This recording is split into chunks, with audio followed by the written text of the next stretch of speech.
வணக்கம் நண்பர்களே. ஜெயா டிவியின் நேர்முகம் நிகழ்ச்சியில் உங்களை இன்று மீண்டும் சந்திப்பதில் மிகுந்த மகிழ்ச்சி.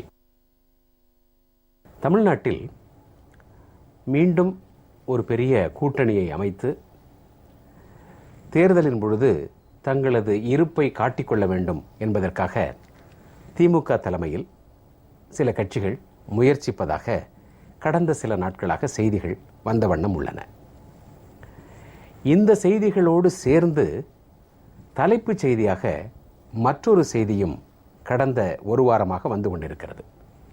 அதுதான் 2G அலைக்கற்றை ஒதுக்கீட்டில் நடைபெற்ற ஊழல், மேக்சிஸ் ஏர்செல் நிறுவனங்களை தொடர்புபடுத்திய முன்னாள் மத்திய அமைச்சர் தயாநிதி மாறன் மீதான ஊழல் குற்றச்சாட்டு. இந்த இரண்டு செய்திகளும் அரசியலில் என்ன தாக்கத்தை ஏற்படுத்தப் போகின்றன? இந்த இரண்டு செய்திகள் அடுத்து வரும் பல மாதங்களுக்கு, ஏன் அடுத்த சட்டமன்ற தேர்தல் வரை ஒவ்வொரு நாளும் ஒவ்வொரு வடிவத்தில் இந்த செய்தியின் ஒவ்வொரு அம்சமாக வந்து கொண்டே இருக்கும். 2Gயை பற்றி, அந்த வழக்கை பற்றி, விசாரணையில் வருகின்ற உண்மைகளை பற்றி செய்தி வரும். 2016 சட்டமன்ற தேர்தலுக்கான புதிய கூட்டணி என்ற செய்தியும் வரும்.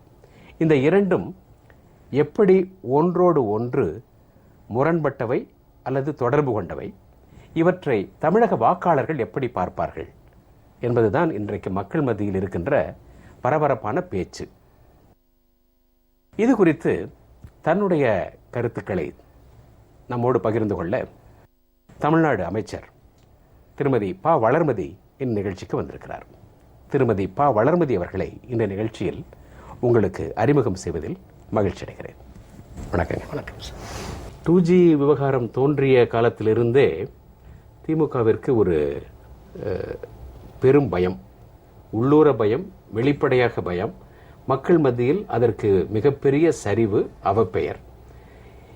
இந்த 2G விவகாரத்தின் காரணமாகவே காங்கிரசுக்கு மிகப்பெரிய அவமானம் ஏற்பட்டு, அவப்பெயர் ஏற்பட்டு, மன்மோகன் சிங் அரசு நிர்மூலமாகி காங்கிரஸ் நாடு முழுவதும் தோற்றுப்போய் இருக்கின்ற ஒரு சூழ்நிலையில் இன்றைக்கு இந்த 2G தொடர்பாக வழக்குகள் எல்லாம் பதிவு செய்யப்பட்டு விட்ட நிலையில், குற்றப்பத்திரிகை தாக்கல் செய்யப்பட்டு விட்ட நிலையில் மீண்டும் ஒரு அரசியல் மறுவாழ்வுக்கு, புனர்வாழ்வுக்கு அவர்கள் முயற்சிப்பதாக தெரிகிறது.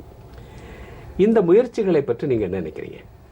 திமுகவினுடைய தலைவர் கருணாநிதியும் அவரோடு கூட்டணி வைப்பதற்கு முயற்சி எடுத்துக்கொண்டிருக்கிற சில உதிரி கட்சிகள், இவர்களெல்லாம் எடுத்துக்கொண்டிருக்கிற முயற்சிகள் என்பது அது வீணாகத்தான் போய்விடும் என்பதற்கு ஒரு மிகப்பெரிய ஒரு உதாரணமாக எடுத்துக்கொள்ள வேண்டும் என்றால் நடைபெற்று முடிந்த நாடாளுமன்ற தேர்தல்.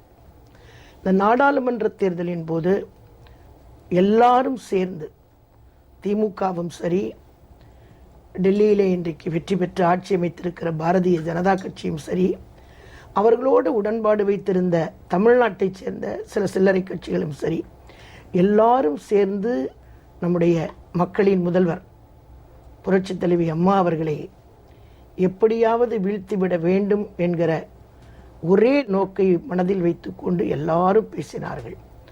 ஆனால் அந்த நடைபெற்று முடிந்த நாடாளுமன்ற தேர்தலில் ஒரு மிகப்பெரிய வெற்றி, அபரிதமான வெற்றி அடைந்தது என்பது மக்கள் மாண்புமிகு அம்மா அவர்களைத்தான் என்றைக்குமே முதல்வராக வைத்து பார்த்து கொண்டிருக்கிறார்கள் என்பதற்கு ஒரு மிகப்பெரிய உதாரணம் நடைபெற்று முடிந்த நாடாளுமன்ற தேர்தல்.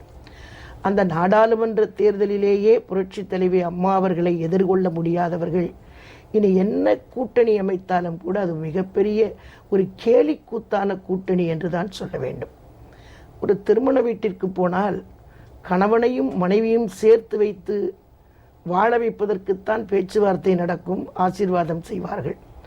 ஆனால் கல்யாண வீட்டிலே போய் உட்கார்ந்து கொண்டு அங்கே கட்சிகளுக்கு திருமணம் செய்யக்கூடிய ஒரு துர்பாக்கியமான ஒரு சூழ்நிலையை இன்றைக்கு தமிழ்நாட்டிலே இருக்கிற கருணாநிதியும் சரி, வைகோவும் சரி, ராமதாஸும் சரி, ஸ்டாலினும் சரி ஒரே மேடையிலே மிகப்பெரிய கேலிக்கூத்தான நாடக அரங்கேற்றத்தை இங்கே ஆக்கியிருக்கிறார்கள். ஆனால் மக்கள் என்ன பேசுகிறார்கள் என்றால், கருணாநிதி மீது வைகோ சொன்னது கொலைப்பழி, கருணாநிதி வைகோ மீது சொன்னது கொலைப்பழி. வைகோவும் கருணாநிதி மீது சொன்னது கொலைப்பழி. அது கொலைப்பழி என்று சொன்னால் அது ஈழத்திலே இருக்கக்கூடிய தமிழர்களை கொன்று குவிப்பதற்கு காரணமாக இருந்தவர் கருணாநிதி, தமிழின துரோகி என்று சொன்னவர். ஆக ரெண்டு பேருமே கொலைப்பழி சொல்லிக்கொண்டு இன்றைக்கு ஒரே வீட்டிலே போய் உட்கார்ந்து கொண்டு கைகுலுக்கி கொண்டு மகிழ்ச்சியோடு இவர் அவரை பார்த்து மகிழ்ச்சி என்பதும் இவர் இவரை பார்த்து மகிழ்ச்சி என்று சொல்லுவதும் ஒரு மிகப்பெரிய வேடிக்கைக்குரிய விஷயம் என்று தான் சொல்ல வேண்டும். எல்லாவற்றுக்கும் மேலாக யார் திருமண வீட்டிற்கு அழைத்து கொண்டு போனாரோ அந்த ராமதாஸ் என்ன சொன்னார் தெரியுமா? கருணாநிதியோடு கூட்டு சேர்ந்திருக்கும் போது அவர் வெளியே வந்து சொன்ன விஷயம் என்னவென்றால், நல்ல வேளை நான் தப்பித்து வந்தேன், ஆடைகளோடு ஓடி வந்தேன், இல்லை என்று சொன்னால் மிக மோசமான நிலை ஏற்பட்டிருக்கும் என்று சொன்னவர்.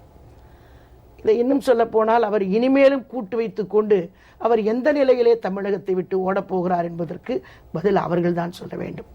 ஆக இந்த கூட்டு சேருவதற்கு முயற்சி என்பதே அவர்கள் தமிழ்நாட்டு மக்களை ஏமாற்றுவதற்காக நம்முடைய மக்களின் முதல்வர் புரட்சித் தலைவி அம்மா அவர்களுக்கு மிகப்பெரிய செல்வாக்கு, அசைத்து கூட பார்க்க முடியாத ஒரு செல்வாக்கு, இந்தியாவிலேயே எந்த ஒரு முதல்வருக்கும் கிடைக்காத மரியாதை, மக்கள் வைத்திருக்கிற அன்பு, மக்கள் நல திட்டங்கள், என்றைக்குமே நேசித்து கொண்டிருக்கக்கூடிய இந்த மக்களின் முதல்வர் அம்மா அவர்களை எப்படியாவது அரசியலிலே இருந்து ஒதுக்கி வைக்க வேண்டும் என்பதற்காக நடந்து கொண்டிருக்கக்கூடிய வேலை. ஆக இந்த வேலையெல்லாம் சேர்ந்திருக்கிறவர்களின் முகத்தை பார்த்தால் அது எப்படி எடுபடும் என்பதை மக்கள் நன்றாக புரிந்து வைத்திருக்கிறார்கள். ஆக இவர்கள் எந்த நிலையில் சேர்ந்தாலும் சரி, யாராலும் முடியாது என்பதைத்தான் இந்த தேர்தல்கள் எல்லாம் பல சந்தர்ப்பங்களிலே காட்டியிருக்கிறது. சட்டமன்ற தேர்தல், நாடாளுமன்ற தேர்தல், கூட்டுறவு சங்க தேர்தல், உள்ளாட்சி மன்ற தேர்தல், அடுத்தடுத்த தேர்தல்களிலே மாண்புமிகு அம்மா அவர்களுக்குத்தான் தொடர்ந்து வெற்றி கிடைத்திருக்கிறது. ஊழல் ஊழல் என்று இன்றைக்கு கருணாநிதி ஓலமிட்டு கொண்டிருக்கிறார். ஊழலை பற்றி பேசுவதற்கு கருணாநிதிக்கு எந்த தகுதியும் கிடையாது. கருணாநிதி குடும்பத்து மீது போடப்பட்டிருக்கிற வழக்கு என்பது ஊழல் வழக்கு. 1,80,000 கோடி. இந்த 1,80,000 கோடியை வேண்டுமானால் கருணாநிதி குடும்பம் இல்லை இல்லை என்று சொல்லலாம். ஆனால் இன்றைக்கு பத்திரிகைகள் எல்லாம் படித்து கொண்டிருக்கிற பொதுமக்கள் தெளிவாக புரிந்திருப்பார்கள். 200 கோடி பரிமாற்றம், கருணாநிதியினுடைய சொந்த தொலைக்காட்சிக்கு 200 கோடி பரிமாற்றம் எப்படி வந்தது? அதற்கு ஆதாரம் இருப்பதாக சிபிஐ நீதிமன்றத்தினுடைய நீதிபதி சைனி அவர்கள் இது நிச்சயமாக நடந்திருக்கக்கூடும் என்று சொல்லியிருப்பதாக பத்திரிகைகள் இன்றைக்கு தெளிவாக சொல்லிக் கொண்டிருக்கிறார்கள். 200 கோடி வருகிறது. ஆனால் அன்றைக்கிருந்த ராஜா, இந்த ஊழல் குற்றச்சாட்டிலே ஈடுபடுத்தப்பட்ட ராஜா, அவர் மீது வழக்கு சிறைக்கு செல்ல போகிறார் என்று தகவல் கிடைத்தவுடன் உடனடியாக 223.5 கோடி 223.5 கோடி வட்டிக்கு வாங்கினார்களாம். திரும்ப வட்டி 23.5 கோடி திரும்ப கொடுக்கப்பட்டதாக ஒரு தகவல் வருகிறது. இது எப்படி? எத்தனை நாளைக்கு 23.5 கோடி? வட்டியே 23.5 கோடி என்று சொன்னால் நாட்கள் எத்தனை? எதற்காக வாங்கினார்கள்? எந்த தேதியிலே வாங்கினார்கள்? யார் கையெழுத்து போட்டு கொடுத்திருக்கிறார்கள்? எந்த பத்திரம் தந்து கடன் வாங்கப்பட்டிருக்கிறது? இந்த விவரம் எல்லாம் ஏதாவது இருக்கிறதா? ஒருவர் 200 கோடி திடீரென்று கொடுத்து விடுவாரா? கருணாநிதி டிவிக்கு 200 கோடி எப்படி வழங்கப்பட்டது? இது ஊழல். 1,80,000 கோடியிலே பெறப்பட்ட 200 கோடி ஊழல் என்று மக்கள் பேசிக் கொண்டிருக்கிறார்கள், பத்திரிகைகள் சொல்லிக் கொண்டிருக்கிற. நீதிமன்றத்தினுடைய நீதிபதி இன்றைக்கு தெளிவாக நடந்திருக்க கூடும் என்பது ஊர்ஜிதமாக தெரிகிறது என்று தகவல் வெளிவந்திருக்கிறது. ஆக ஊழலை பற்றி பேசுவதற்கு கருணாநிதி குடும்பத்திற்கு எந்த விதமான யோக்கியதையும் கிடையாது. காரணம் என்னவென்றால், கருணாநிதியை பற்றி எல்லாருக்கும் தெரியும். அவர் சாதாரணமாக சினிமா படத்திற்கு வசனம் எழுதியவர், எவ்வளவு சம்பளம் வாங்கியிருப்பார், பத்திரிகைகளுக்கு அவரை கட்டுரை எழுதி கொடுத்தது, கடிதம் எழுதி கொடுத்தது, அறிக்கைகள் எழுதி கொடுத்தது, இதற்கெல்லாம் எவ்வளவு சம்பளம் கிடைத்திருக்கிறது. 50 ரூபாய் சம்பளம் என்று வாங்கப்பட்ட சம்பளம். அந்த சம்பளம், இவ்வளவு சம்பளம் வாங்கிய இவருக்கு இன்றைக்கு ஆசிய நாட்டிலேயே பணக்கார குடும்பங்களிலே ஒரு குடும்பமாக வருவதற்கு எங்கிருந்து வந்தது பணம்? எப்படி சம்பாதித்தார்? என்ன தொழிற்சாலை வைத்திருக்கிறார்? இன்றைக்கு வந்தது தானே கருணாநிதி டிவி. இன்றைக்கு வந்தது தானே சன் டிவி. எப்படி வந்தது பணம்? ஊழலிலே சேர்த்த பணம் இல்லையா? ஆக ஊழலை பற்றி பேசுவதற்கு கருணாநிதிக்கு தகுதி இல்லை. அதே மாதிரி மாறன் குடும்பத்தை எடுத்துக்கொள்ளுங்கள். இன்றைக்கு கைகுலுக்கி கொண்டிருக்கிறார்கள். மாறனும் வைகோவும் கைகுலுக்கி மகிழ்ச்சி என்று சொல்லிக் கொண்டிருக்கிறார்கள். வைகோ ஏன் வெளியேற்றப்பட்டார்? அதாவது சொல்லுவார்கள், ஒருவரை ஒருவர் அழிப்பதற்கு போட்டுக் கொண்டிருக்கக்கூடிய வேடதாரிகள் இவர்கள், வேஷத்தாரிகள் 2 பேரும். ஸ்டாலின் வளர்ந்துவிட வேண்டும் என்பதற்காகத்தான் வைகோவை அழித்தார்கள். ஒரு பொதுக்கூட்டத்திலே பேசுகிற போது இவர் பேசினால் மிகப்பெரிய வரவேற்பு, இவருக்கு வரவேற்பு இல்லை, எனக்கு உடனே ஒழித்து கட்ட வேண்டும் என்ற முயற்சி எடுக்கப்பட்டது. அப்படி வெளிவந்த விஷயம்தான் இதெல்லாமே. ஆக இது கருணாநிதியினுடைய குடும்பம் எல்லாவற்றுக்குமே ஊழலிலே ஊற்றுக்கண்ணாக விளங்கக்கூடிய குடும்பம். இந்த குடும்பத்தை மக்கள் எப்படி ஏற்றுக்கொள்வார்களா இல்லையா என்பது ஏற்கனவே நடந்த தேர்தல்கள் எல்லாம் பாடம் சொல்லி தந்திருக்கிறது. ஆக இனி வரக்கூடிய எந்த காலத்திலும் கூட மக்களின் முதல்வர் புரட்சித் தலைவி அம்மா அவர்களைத்தான் இந்த நாடு ஏற்றுக்கொள்ளும். அம்மா அவர்களை பார்க்க துடிப்பவர்கள், முதல்வராக அமர வைக்க துடித்து கொண்டிருக்கிற மக்கள்தான் நம்முடைய நாட்டிலே அதிகமாக மக்கள் ஏற்றுக்கொள்ளக்கூடிய ஒரு மக்கள் முதல்வராக புரட்சித் தலைவி அம்மா இருக்கிறார். ஆக கருணாநிதியினுடைய வியூகம் எல்லாம் எந்த விதத்திலும் எடுபடாது. அதே மாதிரி கருணாநிதியினுடைய பேரன் மாறன் குடும்பம், அந்த குடும்பத்தை எடுத்துக்கொண்டால் 750 கோடி. 750 கோடி என்பது சாதாரண விஷயமா? இன்னும் சொல்ல போனால் இன்னும் வேறு விதமாகலாம் சொல்லிக் கொண்டிருக்கிறார்கள். 750 கோடி என்பது குறைவு, இன்னும் அதிகமாக கூட இருக்கும் என்று பேசப்பட்டு வருகிறது. 750 கோடிக்கு இவர்கள் ஊழல் செய்திருப்பதாக ஆஜராக வேண்டும் என்று தகவல் வந்திருக்கிறது. ஆக எப்பொழுதுமே பழமொழி உண்டு, தன்வினை தன்னை சுடும். கருணாநிதியினுடைய வினை கருணாநிதியினுடைய குடும்பத்தை சுட்டுக் கொண்டிருக்கிறது. 2வது புரட்சித் தலைவி அம்மா அவர்கள், மக்களின் முதல்வர் அம்மா அவர்கள், என்னை பொறுத்தவரை அம்மா அவர்கள் அவர்களை அழிக்க யார் நினைத்தாலும் சரி அவர்கள் அழிந்துதான் போவார்கள். இது தமிழ்நாட்டினுடைய சரித்திரம், தமிழ்நாட்டினுடைய வரலாறு. காரணம், அம்மா அவர்கள் மக்கள் மேல் அன்பு வைத்திருக்கிறார், மக்கள் அம்மா மீது அன்பு வைத்திருக்கிறார்கள். ஆனால் அம்மா அவர்களை அழிக்க நினைப்பவர்கள் எல்லாம் அழிந்து போயிருக்கிறார்கள். காங்கிரஸ் கட்சியாகட்டும், கருணாநிதி ஆகட்டும், வைகோவாகட்டும், ராமதாஸ் ஆகட்டும், இதுதான் தமிழ்நாட்டில் சுற்றிட்டு இருக்கிறது. நான் இன்னொருவர் பெயரை சொல்ல விரும்பவில்லை இந்த நேரத்தில். அவர் மிகப்பெரிய கோமாளி. அந்த அதாவது கிராமங்களிலெல்லாம் திருவிழா நடக்கும். இப்போ திருவிழா நடக்கும்போது அந்த பஃபூன் மாதிரி ஒரு இந்த வேஷம் போடுறது, பாட்டு பாடிக்கிட்டு கூத்து மாதிரி நடத்திட்டு இருப்பான். அப்போ நிறைய கூட்டம் அங்கே நிற்கும்.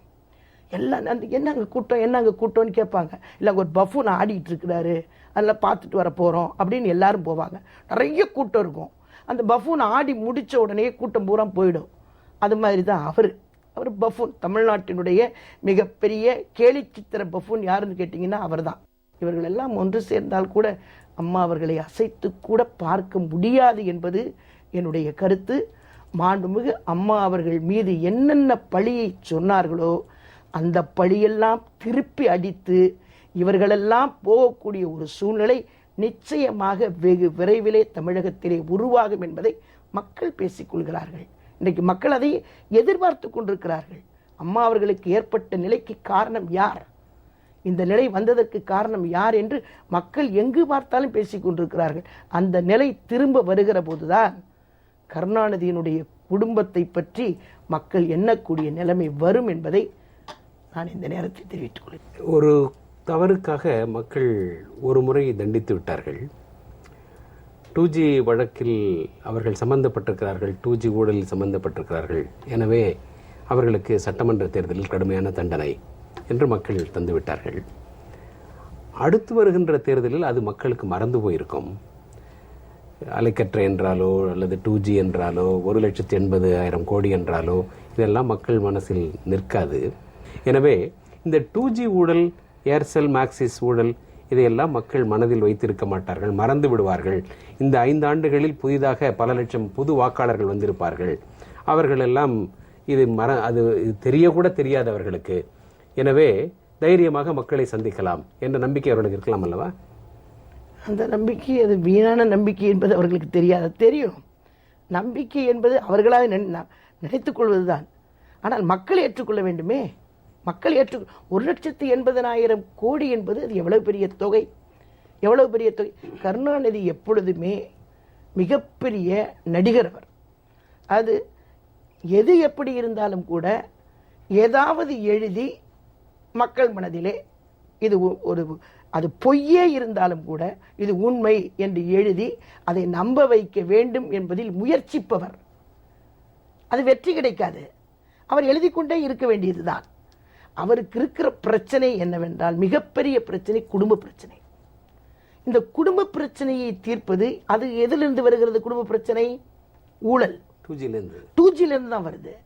2Gல இவ்வளவு பெரிய பணம் ஒரே ஒரு குடும்பத்துக்கு, கருணாநிதியினுடைய மகள் கனிமொழி குடும்பத்துக்கு எல்லாம் சேர்ந்து அதில் ஒரு பார்ட்டு. இதில் யாருக்கு பங்கு பிரிப்பதிலே வரக்கூடிய பிரச்சனைகளே வருகிறது தான் குடும்ப சண்டை.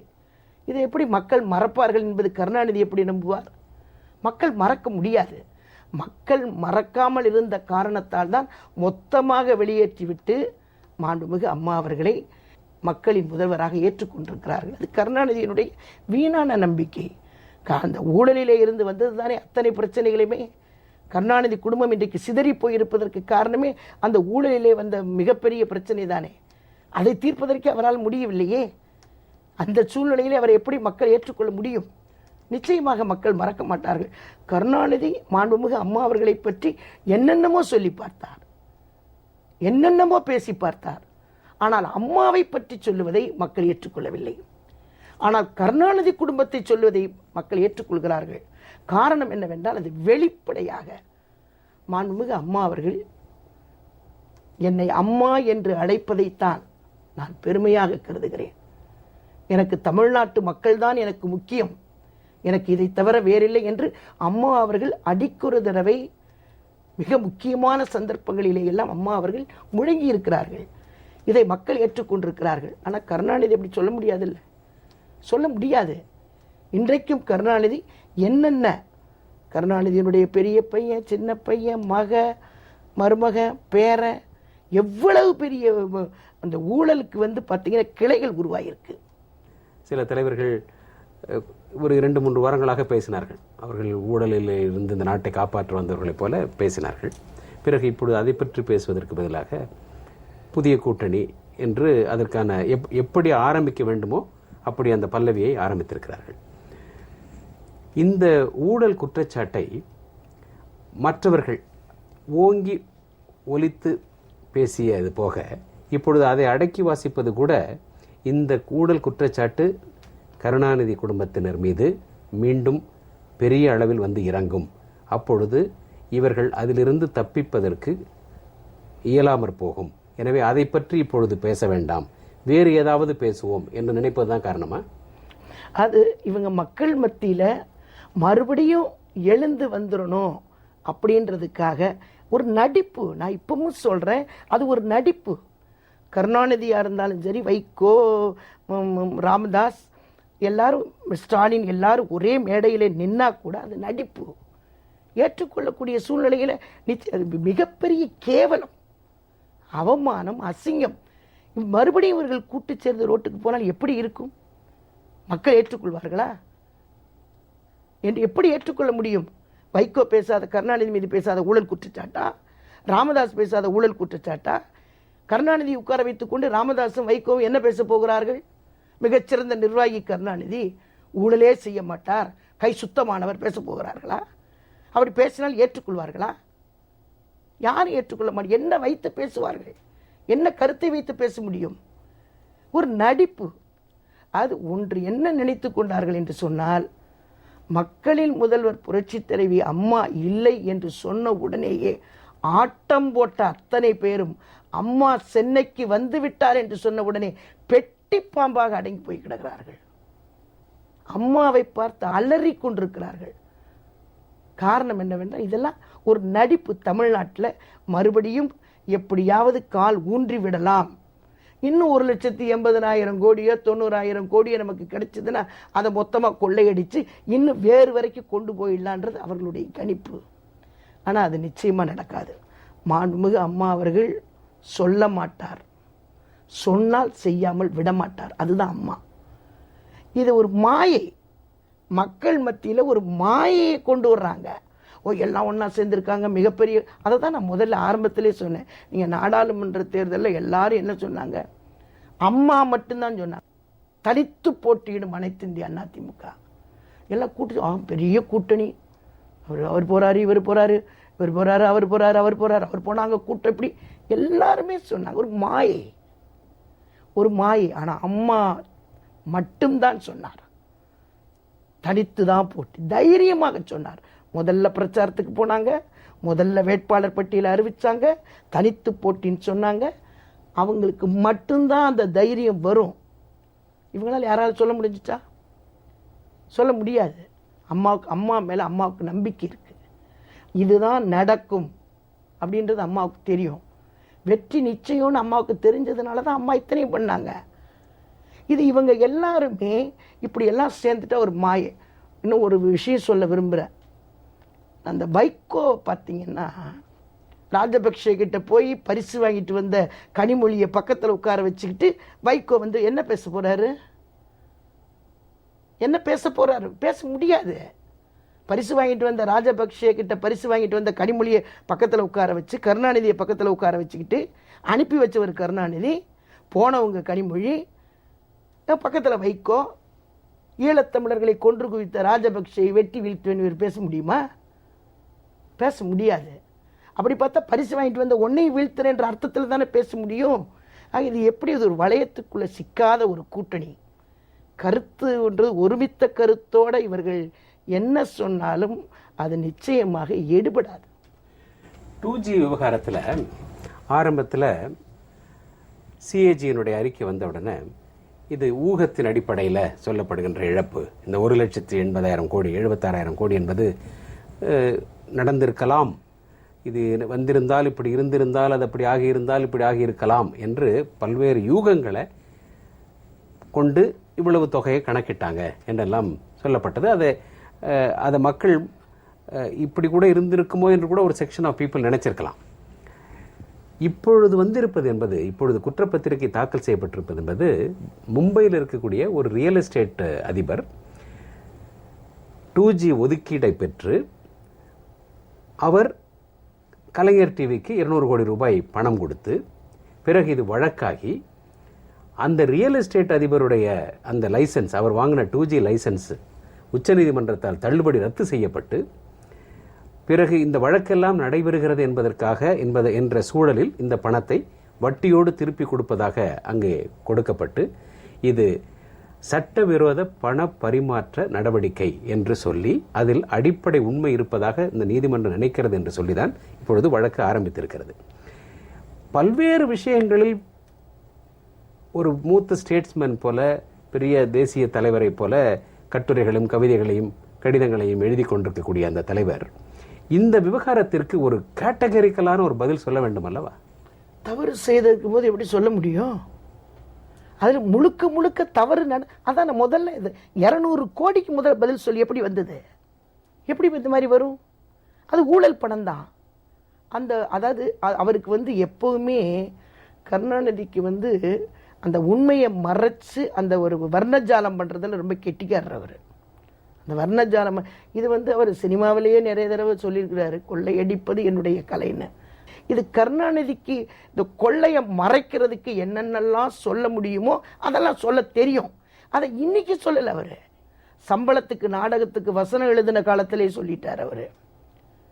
கொள்ளையடிப்பது என் கலையப்பா கலை. இதெல்லாம் சினிமாவில் வர்ற வசனம். ஆக அன்னைக்கு ஆரம்பிச்சிச்சு, அன்னைக்கு பிள்ளையார் சொல்லி போட்டார் அவர். அதனுடைய விளைவு தான். அதை எப்படி அவரால் மறைச்சு எழுத முடியாது. அவர் அடுத்தவங்க என்ன பண்ணுறாங்க அதில் குற்றம் கண்டுபிடிக்கலாமா, தான் செஞ்ச தப்பை மறைக்கிறதுக்கு. செஞ்ச தப்பை திருடிட்டு ஓடும்போது திருட வர்றான்னு சொல்லிட்டே ஓடுவானா. அதே மாதிரி தான் கருணாநிதியினுடைய கதை. இவர் தான் பெரிய திருட்டு, ஆனால் சொல்லிட்டு போகிறது திருட வரான், ஏன்னா பின்னாடி பார்த்துருவாங்க, இவரை விட்டுருவாங்கன்னு. அது நடக்காது. அனுபவிக்க போறார் கருணாநிதி. எல்லாம் இரத்த கண்ணீர் வெடித்து அத்தனைக்குமே கருணாநிதி அனுபவிக்கக்கூடிய காலம் வெகு விரைவில் வரும். இது அத்தனைக்கு கருணாநிதி என்னைக்காவது பதில் சொல்லியே ஆகணும். அவர் சொல்ல மாட்டார். அவர் எப்பவுமே சுற்றி வளைச்சு தான் நிரபராதி, நான் ரொம்ப யோக்கியம், மீதி பேர்லாம் ரொம்ப மோசமானவங்க, மீதி பேர்லாம் அயோக்கியனுங்க, நான் மட்டும் நல்லவன். ஆனால் இவர் அத்தனையும் படுத்துட்டு இருக்கிறதெல்லாம் ஊழல் தான். எல்லாத்துலேயுமே உட்காந்துருக்கிறது ஊழல், படுத்திருக்கிறது ஊழல், எழுதுறது எல்லாமே ஊழல் தான். ஆனால் அத்தனையுமே பார்த்தீங்கன்னா அவர் மறைச்சு இதெல்லாம் எப்படி உண்மை நிலவரத்தை அவரால் எப்படி சொல்ல முடியாது. இது அந்த காலத்திலேருந்தே நடந்துகிட்டு இருக்கக்கூடிய விஷயங்கள் தான். அதனால் அவர் திருந்த மாட்டார். அனுபவிக்கக்கூடிய காலம் நேரம் ரொம்ப நெருங்கிட்டு இருக்கு. வெகு விரைவில் உண்மை நிலவரம் வெளியில் வரக்கூடிய காலங்கள் ரொம்ப சீக்கிரத்தில் வந்துடுன்றதை தெரிவிச்சுக்கிறேன். நன்றி. உங்களை சந்தித்ததில் மகிழ்ச்சி. வணக்கம். நன்றி நண்பர்களே. மீண்டும் நேர்முகம் நிகழ்ச்சியில் சந்திப்போம். அதுவரை ஜெயா டிவியிலிருந்து நெஞ்சார்ந்த அன்பு, நன்றி, வணக்கம்.